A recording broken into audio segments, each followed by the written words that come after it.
Good morning, children. I hope you all are fine. Children, before starting the topic, I want to say something to you all that if you have any doubt or query, please write your doubts and question in the comment box given in the YouTube, and I will definitely see your comments, and I will try to explain the topic, the doubt, and I will try to clear your doubts, and I'm sure I'll make you sure that I will meet your expectations. So kindly write your doubts in the comment box. Now, before starting the topic, next topic in nationalism in Europe in 19th century, यानी 19वीं शताब्दी में Europe में राष्ट्रवाद, let's revise the certain topic which we have discussed, the topic which we have discussed in the previous lecture. We have discussed about the condition of Treaty of Vienna 1850.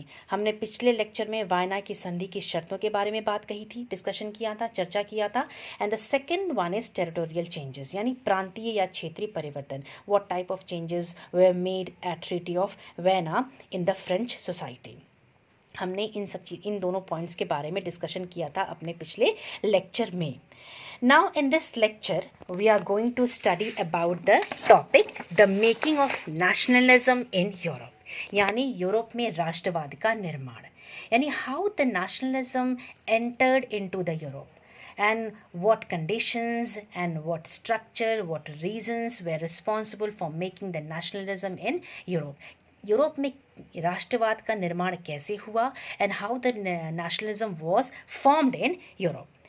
Before, so in order to understand the topic, we will see first. We will discuss about we will know about the structure of European type. What type of European society was at the time of in the 19th century in the European nation, in the Europe.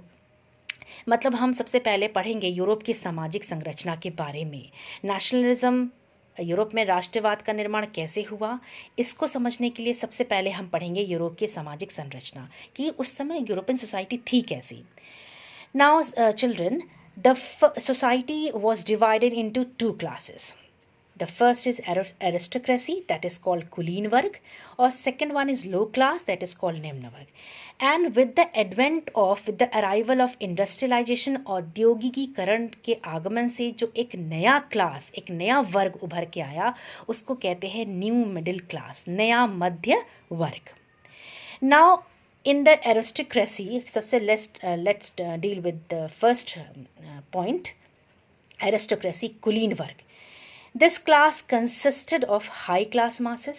इसमें जो है high class masses होते, उच्च वर्ग के लोग थे, जैसे कि धनी जमींदार यानी रिच लैंडलॉर्ड, जिनके पास कैपिटल ज़्यादा था, जिनके पास ज़मीनें ज़्यादा थीं, जिनके पास पूंजी ज़्यादा थी. And they form less population, but इनकी जनसंख्या बहुत कम थी. And they had dominating nature. इनका कैसा नेचर था, बहुत हावी स्वभाव वाले थे, यानी ये दूसरों पे आधिपत्य रखने वाले वर्ग थे. Now second class is low class, यानी निम्न वर्ग. यानी इस क्लास में कौन आता था, पीजेंट्स, वर्कर, जैसे किसान और मजदूर वर्ग, यानी low class section. And second point that it formed more population, लेकिन इनकी जनसंख्या अधिक थी. Now third one is new middle class, यानी नया मध्य वर्ग, जो कि जैसे आई टोल्ड यू कि emerge with the advent of, with the arrival of industrialisation, औद्योगिकरण द्वारा ये फॉर्म्ड हुआ. और ये शिक्षित वर्ग था, यानी एजुकेटेड क्लास था ये. इसमें जो एजुकेटेड क्लास था वो इसको फॉर्म करते थे. एंड देन जैसे कि डॉक्टर्स हैं, शिक्षक हैं, इंजीनियर हैं, ये क्लास फॉर्म कर रहा था new middle class. So children, these three sections are in the European society. Now the next point of this is aristocracy is अब एरिस्टोक्रेट वर्ग की जो तीसरी जो बातें थी, जो तीसरा जो था पॉइंट है, वो है they had all rights and privileges. They enjoyed all rights and privileges. इनके पास सारे अधिकार थे, इनके पास सभी सारी चीज़ें की फैसिलिटी थी. बट लो क्लास, ये निम्न वर्ग जो था, दे हैड नो राइट्स. इनके पास कोई अधिकार नहीं थे, इनके पास कोई भी फैसिलिटी नहीं थी. Now third one is new middle class, मध्य वर्ग. ये मध्य वर्ग था, जैसा कि एज आई टोल्ड यू कि इमर्ज विद द औद्योगिकीकरण यानी इंडस्ट्रियलाइजेशन के थ्रू ये इमर्ज हुए, लेकिन इन्होंने they introduce new thoughts and ideas, इन्होंने नए सोच नए विचारों को यूरोपियन सोसाइटी में प्रस्तावित किया या इस्टेब्लिश्ड किया.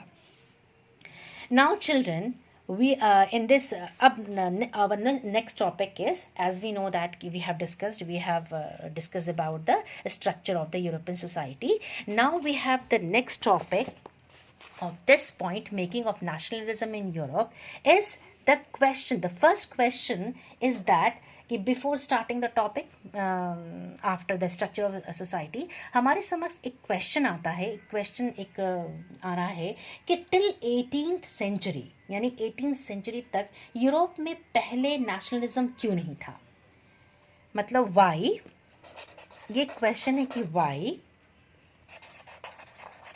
There was no concept of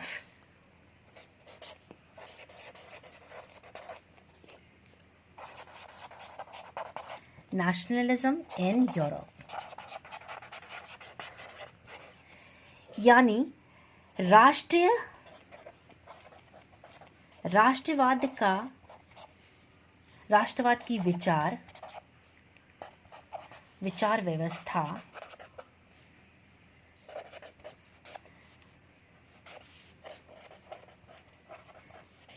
Europe में पहले क्यों नहीं थी.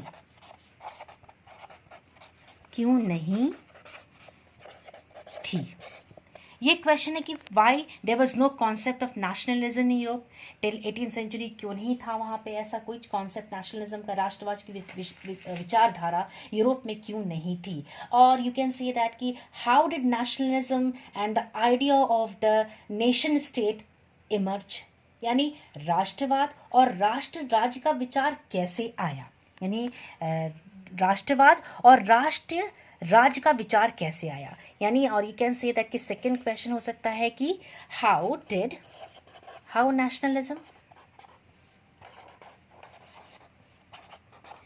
nationalism and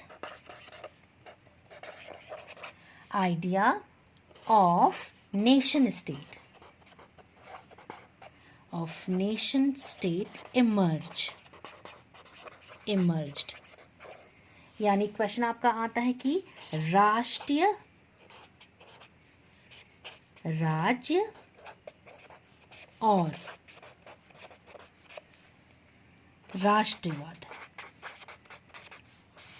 राष्ट्रवाद का विचार पहले क्यों नहीं था यूरोप में. Why, how and what was the reason behind it, क्यों नहीं था. Now the very reason was that, इसका रीजन क्या था. Reason was diversity. Diversity means विविधता मीन्स भिन्नता. इसको हम भिन्नता भी कह सकते हैं, यानी डिफरेंसेस. भिन्नता, इसको हम भिन्नता भी कह सकते हैं, यानी डिफरेंसेस भी कह सकते हैं. So due to diversity there was no nationalism, there is no concept of nationalism and idea of nation state in Europe till 18th century. So what is the diversity? In what sense the diversity existed in Europe? What is the reason behind this diversity? How diversity became responsible? Now diversity means यहाँ पे जैसा कि हमने बताया कि विविधता भिन्नता, यानी diversity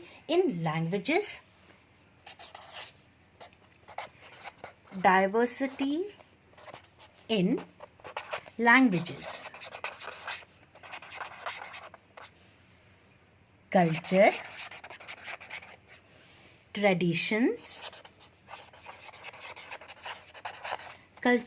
traditions and customs. Means विविधता किसमें थी आपकी, भाषा में, संस्कृति में, भाषा, संस्कृति, रीति रिवाज.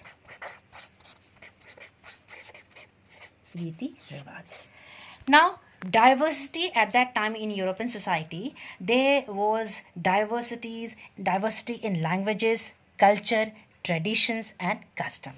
इट मीन्स कि इसका मतलब ये हुआ कि उस समय जो है यूरोपियन सोसाइटी में, यूरोपियन के बहुत सारे प्रांतों, बहुत सारे प्रोविंसेस में अलग अलग जगह पे लोग अलग अलग ट्रेडिशंस, कल्चर्स और लैंग्वेजेस को फॉलो करते थे, बोलते थे.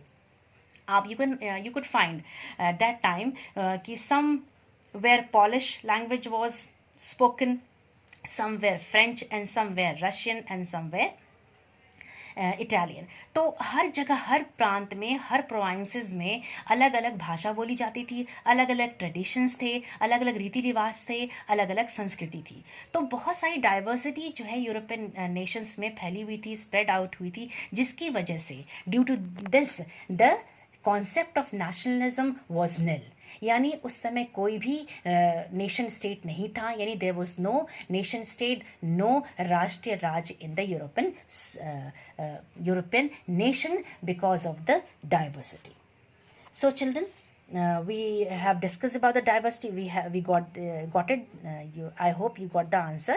Ki why there was no nationalism, there was no concept of nation state in the European nations. Now, अब आपके सामने क्वेश्चन आता है कि now next topic is who brought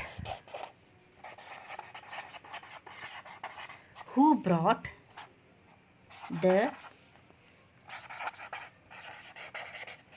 concept of liberal nationalism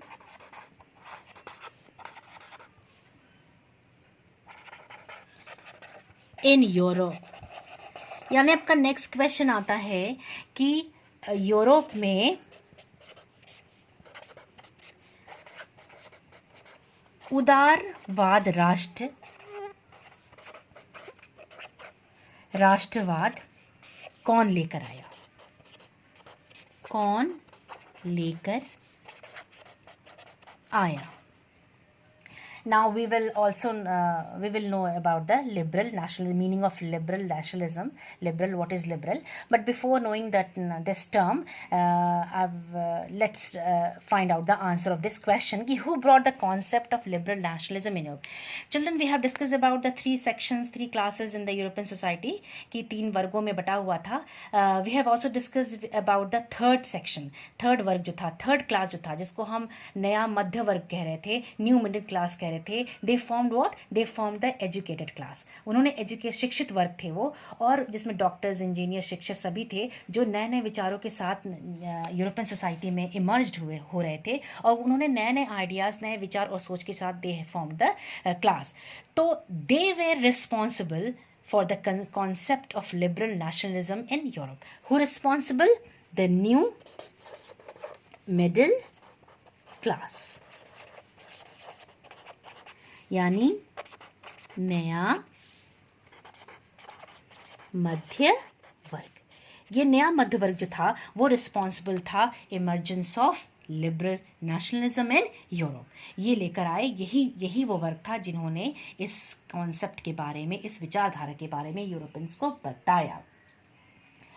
now the next point is कि what is liberal nationalism, कि what did liberal nationalism stand for. यानी next question है कि ये liberal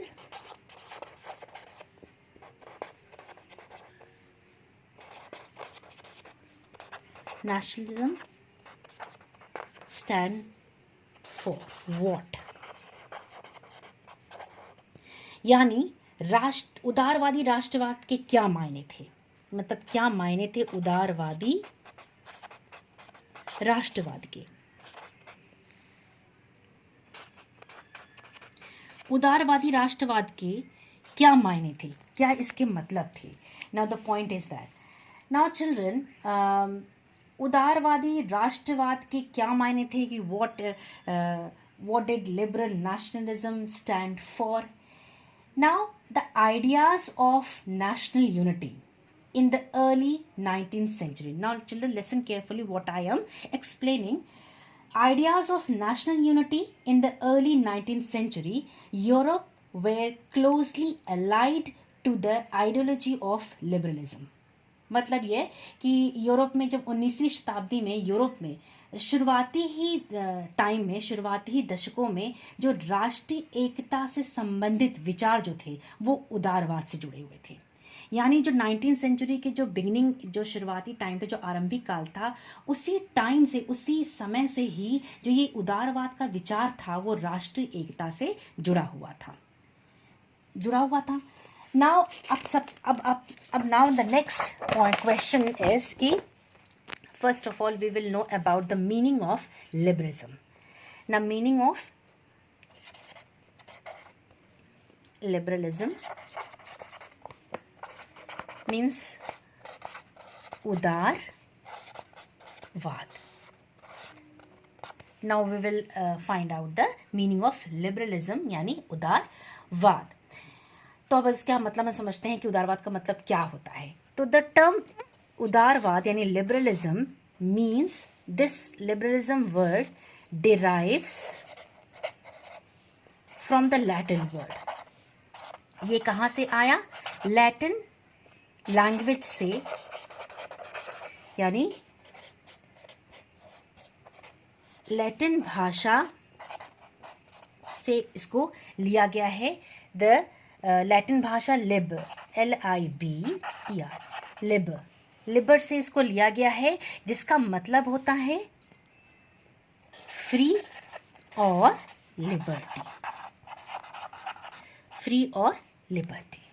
So liberalism word derives from the Latin language, Latin word that is called liber, and which means free or liberty. means कि आज़ाद. हिंदी में हम कह सकते हैं आज़ाद. नाउ चिल्ड्रन, यानी लिबरलिज्म शब्द का लैटिन भाषा से लिया गया है जिसका अर्थ होता है आज़ाद.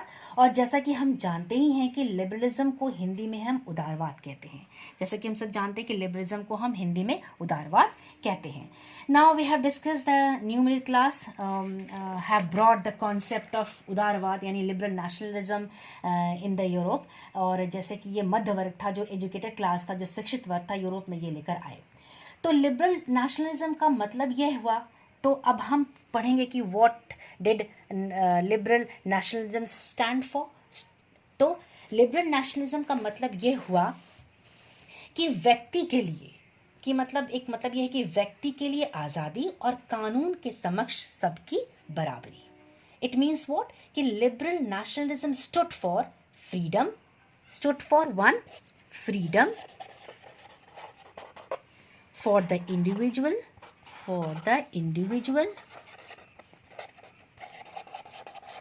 यानी व्यक्ति की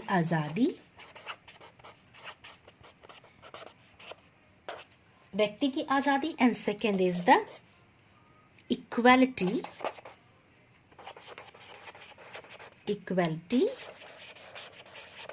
बिफोर लॉ, यानी कानून के समक्ष बराबरी. नाउ कानून के समक्ष बराबरी. नाउ लिबरलिज्म मीन्स कि stood for freedom for the individual and equality of all before law, और इस कानून के समक्ष बराबर. Now children, we can put the concept of liberal nationalism in two categories. हम इस नेशनलिज्म को दो कैटेगरी में डिवाइड कर सकते हैं. We can put in order to make the definition, make the concept of liberalism यानी नेशनल लिबरलिज्म मोर क्लियर. पहला कैटेगरी है आपका आएगा political category, that is called राजनैतिक वर्ग. ये पहला आपका कैटेगरी है कि of the national liberalism, to make out the concept more clear. तो सबसे पहले हम उदारवादी राष्ट्रवाद को दो भागों में पढ़ेंगे, जिसमें हम पहला आपने पढ़ा political sphere. In the political, पहले हम पॉलिटिकल स्फेयर में पढ़ेंगे. पहला कैटेगरी है आपका राजनीतिक वर्ग, राजनीतिक स्फेयर. सबसे पहले इसमें है आपका पहला पॉइंट इसमें आएगा आपका कि the first point of the political sphere, यानी राजनीतिक वर्ग में पहला जो पॉइंट है वो है concept of government, concept of government by consent, bye consent, यानी लोगों की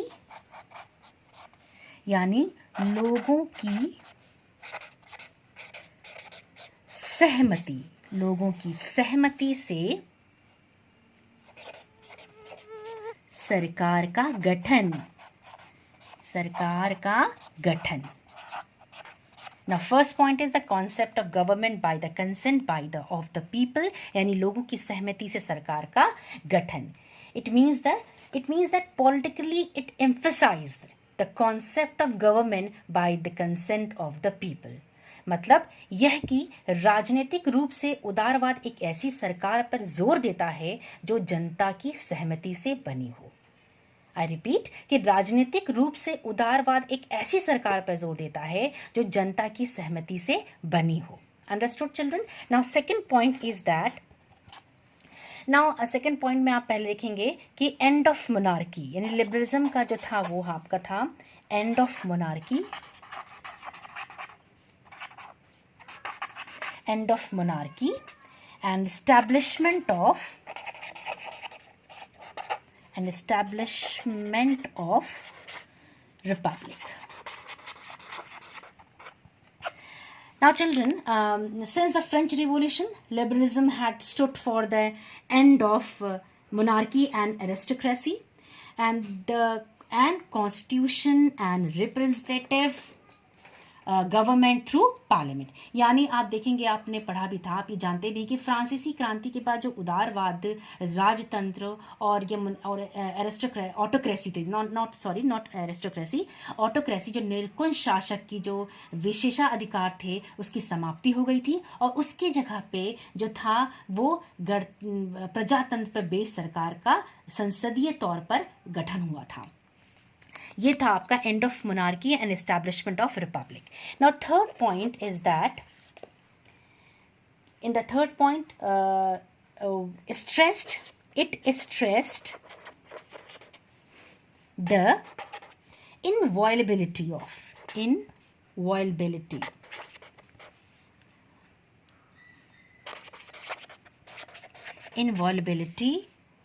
of private property। यानी इट मीन्स दैट कि ये, इसका मतलब ये हुआ कि 19वीं सदी के उदारवादी जो थे वो निजी संपत्ति के स्वामित्व की अनिवार्यता पर बल देते थे। यानी निजी संपत्ति के अधिकारों के बारे में वो बात करते थे। यानी inviolability means the meaning of inviolability means अनिवार्यता, बिना किसी अनुल्लंघन के, बिना किसी ऑब्स्टिकल के, बिना किसी हिंड्रेंसेस के। यानी किसी अनुल्लंघन की, किसी मतलब ये था कि जो निजी संपत्ति थी, जो जैसे कि आप जानते ही हैं कि पहले जो था फ्रेंच रिवॉल्यूशन से पहले ये था, यूरोप में भी ये बात थी, फ्रांस के साथ यूरोप में भी ये था कि जो निजी संपत्ति थी उस पर लोगों का अपना अधिकार नहीं होता था। वो लैंडलॉर्ड्स पे, नोबल्स के पास रहते थे सारी ज़मीनें, सारी भूमि, तो वो उनके अंडर में थे। और जो ये पीजेंट्स, फार्मर्स थे, वो उनकी अपनी ज़मीन होते हुए वो अपनी ज़मीन पे as a worker, as a मजदूर काम किया करते थे, जो एक्सप्लॉयटेड वर्क था। तो ये सारी जो ज़मीनें थी वो लैंडलॉर्ड्स की थी, इनकी कोई अपनी ज़मीनें, लोगों की अपनी निजी ज़मीन नहीं थी। तो इस तरह की जो विचारधारा थी वो ये नेशनल लिबरलिज्म में ख़त्म हुई। और लिबरल नेशनलिज्म का जो कॉन्सेप्ट था वो ये था कि it stressed upon the inviolability of private property, यानी निजी संपत्ति के अधिकारों की उसने बात की इस लिबरल नेशनलिज्म ने। But children, it was not necessary that की equality before law stood for universal suffrage.